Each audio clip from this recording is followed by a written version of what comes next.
Hello friends, welcome to Gardening with Creekside. I am Jenny and today we're going to have a little fun planting some spring flowering bulbs. Yes, I am excited. It is November. My bulb orders have just started to arrive within the last week, so we are super excited about that. Now, we have talked about this before. I am not planting any of like tulips or alliums, those kinds of things that require a nice long cold winter, because those are hanging out in the refrigerator. We are a zone 7B, so zones 7B and higher, warmer, need to have that time of pre-chilling. What we are going to be planting today are some jonquils and some snowdrops, which I am super excited about because I've never done snowdrops before. This is going to be a big test. Hopefully it will go fantastic and they will be gorgeous. So jonquils, daffodils, right? So in the south, we plant the jonquil types of daffodils because they are for the warmer climates. They handle our mild winters very well. They naturalize, they're deer resistant, they just do fantastic. Same thing with the snowdrops, the galanthus. You do not have to pre-chill them. They will do fine in our warmer weather. So the area we're going to work on is right here behind me that the bench is at. This is right above, remember, our garden boxes. So we will see this area and I can sit on my bench and enjoy these beautiful flowers. The jonquils that we're going to plant today, sorry y'all, words are hard, and there's a lot of things going on. So if you hear some noise in the background, that is the fellows working on the greenhouse. So if you hear lots of banging and clanging, it's just them, they're fine. But we are going to plant the Southland Grand Mixture of jonquils from Van Engelen. I get all my bulbs from Van Engelen. I love them because they do have lots of varieties that are for us here in the South. Of course, you have to look at the different varieties like specifically to see what will work in our zone 7B, but they do have a good amount. So we're going to do the Southland Grand Mixture because I also have it already down through going along the driveway, so that will tie in nicely here. And then we're going to do the galanthus y'all know me in pronunciation, Elwesii. Words are hard. It's up there. It's a snowdrop. It does great. It's beautiful. We'll put all the information up. You get what I'm saying. But jonquils do not like to be wet. So we're going to plant them up in the higher section underneath the crepe myrtle. The snowdrops can handle a little bit more moisture. So we're going to plant them down here at the bottom along where the lavender is. The lavender is going to come out. Probably not today, but we're going to take that out because it's just not performing well. So let me flip the camera around and let me show you what we're going to do. Okay, so just to give you a little bit of a perspective, this is the area that we are working with. This is the flower bed right here that I just planted the garlic in. And then there is the Southern Estate bench from Unique Stone that we just got. It is up. I did not even know until y'all told me in the video that we had put one of the legs upside down. That's what happens when you're tired and exhausted. But Jackson came and helped me fix it. It still needs a little bit of leveling, but for right now it is great. So what we're going to do is, because to access this point, we're going to have to come up here through right here by the loropetalums. So first things first is we're going to come in here and trim this bad boy up because you can see it is overtaking the area. That way I'll have access to walk up here. Then, of course, this is Munstead lavender. We've talked about this before. Munstead runs throughout the bed. It is not doing well here. It just is not thriving. So we will dig it up and transplant it somewhere else. But where we are going to plant is going to be all through right in here. Those are the little limes up there. And so I've got my power planter here.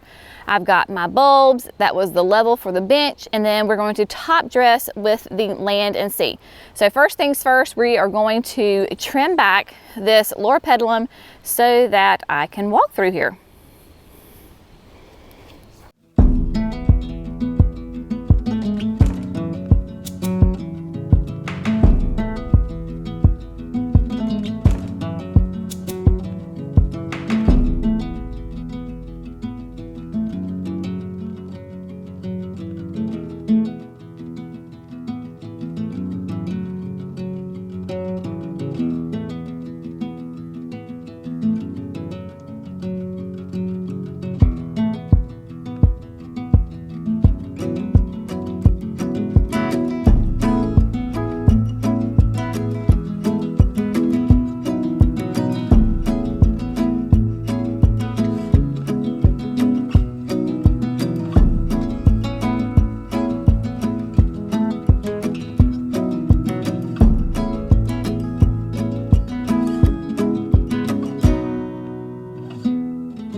Loropetalum has been trimmed back. Now, if it looks like in some of the areas it's a little thin, I'm not worried about it. Yes, it's winter time and we're gonna go in and it's not gonna put any more foliage in this area, but come spring after it blooms, I am going to whack these Loropetalums back big time because they've just gotten too big.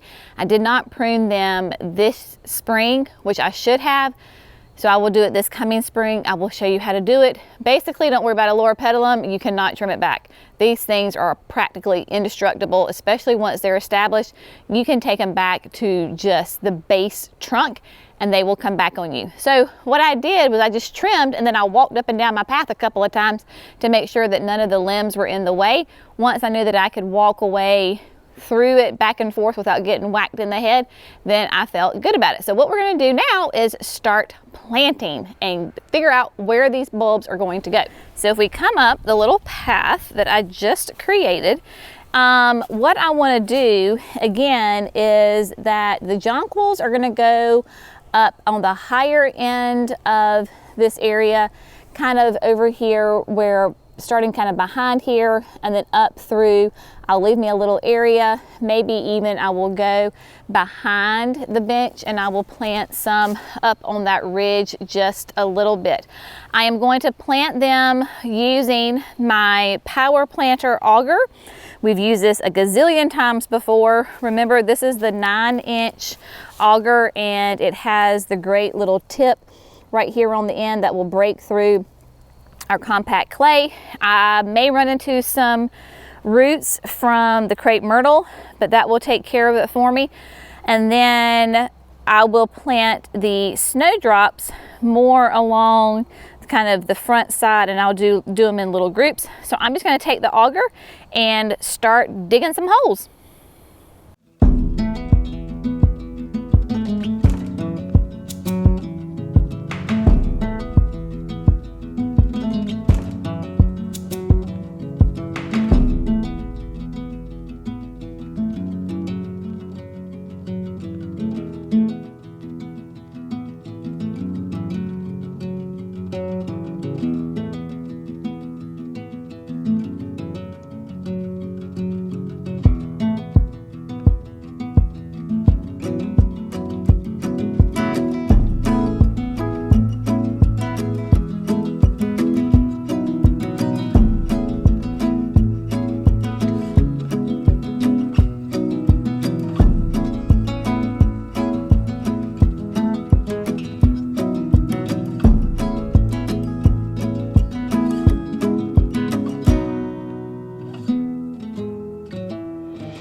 Friends, so I have gotten all the holes dug for both the jonquils and the snowdrops.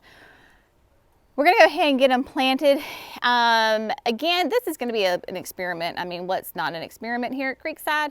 But we're gonna do a little experiment with these guys to see how they do here. The daffodils, jonquils are gonna be a little bit closer to this crepe myrtle, dealing with some of those roots.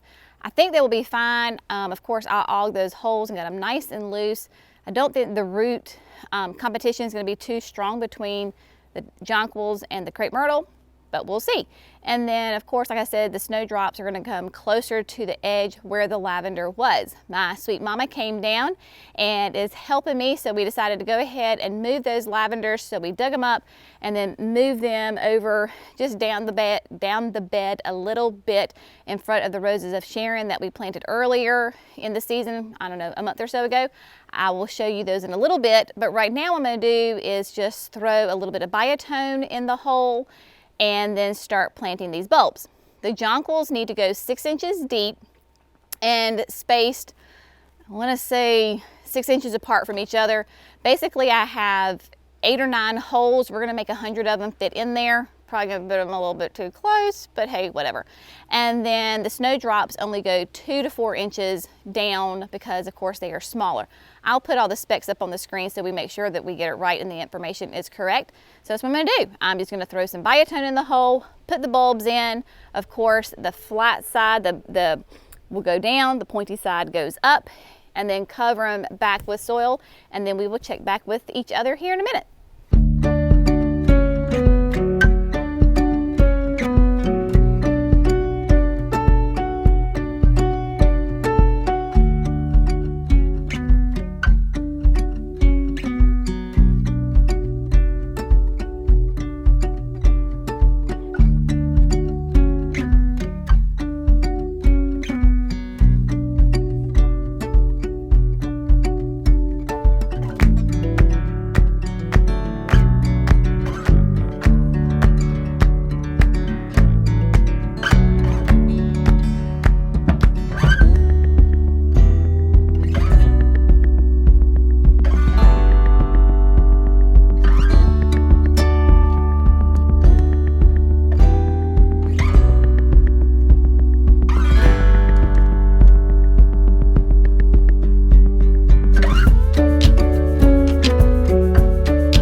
Okay, sweet friends, this project is done. I have almost 200 bulbs planted, 100 of the snowdrops, not quite all 100 of the jonquils, because those bulbs were so huge that they just didn't fit in all my holes. And honestly, I'm tired, it's time for lunch, and I didn't want to dig any more holes. So what I'll do is just add those to another planting that I'm going to do, because I've got several packets of that Grand Southland mixture, or Southland Grand mixture, whatever it is. It's a good blend for the South. Okay, so behind me, you can see the area that is darker. I went ahead and did add land and sea on top when I was reading through Van Engelen's horticulture tips on how to plant the different things. With the jonquils, they advise not putting any kind of compost in the hole. They said you can top dress, but not to put it in the hole directly, not to burn the bulbs. I don't think land and sea would burn it, but just to be on the safe side.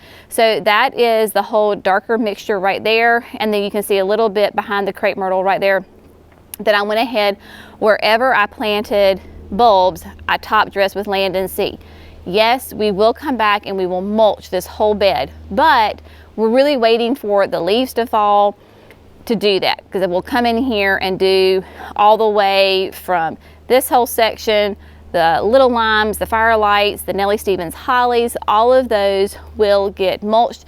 So we will just do that at one time. Again, if you your soil is not moist or you're not going to get some rain, you do want to water these in. For us, that is not an issue. We are going to have a solid day of rain in the next day or so, so I'm not worried about it. They're in there and doing great. Again, planted the jonquils up higher because they hate wet feet. They will rot. Planted the snowdrops down a little bit lower because they can handle a bit more moisture. There is no irrigation in this part of the bed. So anything that they're going to get is going to come off of rain when it comes down the hill, or if for some reason there should be a little bit of residual of irrigation from up top above them, then they will get watered in. Again, this is just going to be fun. I think this will be a nice little experiment. If everything turns out great, it is going to be gorgeous. We will see this from lots of areas, my kitchen window, the driveway, the bench. I mean, it's really high visible area, so I'm excited about that. I do think that I will continue with these jonquils up around higher up, but that will be for another day, so we can tie all of those in together. But before we leave, I do want to show you where I planted that lavender. Before we hit the lavender, I do want to show you just from a different perspective where these bulbs are planted. So you can see where the land and sea is, down here front near the rocks, and then up there beginning right here at the corner of this, between the little lime and the crepe myrtle, all the way up behind and behind the bench. Now, you'll see that behind the bench right now is a little bit shadier. So that's the experiment, because the jonquils can do full sun to part shade. As the sun pivots around during the day, it will get more sun, so we will just see. But you can tell if this does what they're supposed to do, it is going to be an absolutely beautiful area come this spring. Here is where we planted the lavender. So right behind, you can see obviously the lavender right in here, yes, and then right behind, get my finger right up in here, are those 3 roses of Sharon that we planted late summer, Parpolo Pink Ink, I believe that is. So they will get nice and tall and skinny. Then we have the lavender in front. We ended up with 5 clumps. We did consolidate some of the clumps, the small ones, into to make it bigger ones, but I think this will turn out really nice. These are Munstead lavender. It is not on irrigation, will not be on irrigation, because lavender likes it dry. The roses of Sharon, however, will have irrigation on them, so the lavenders will get a little bit of residual water coming from that.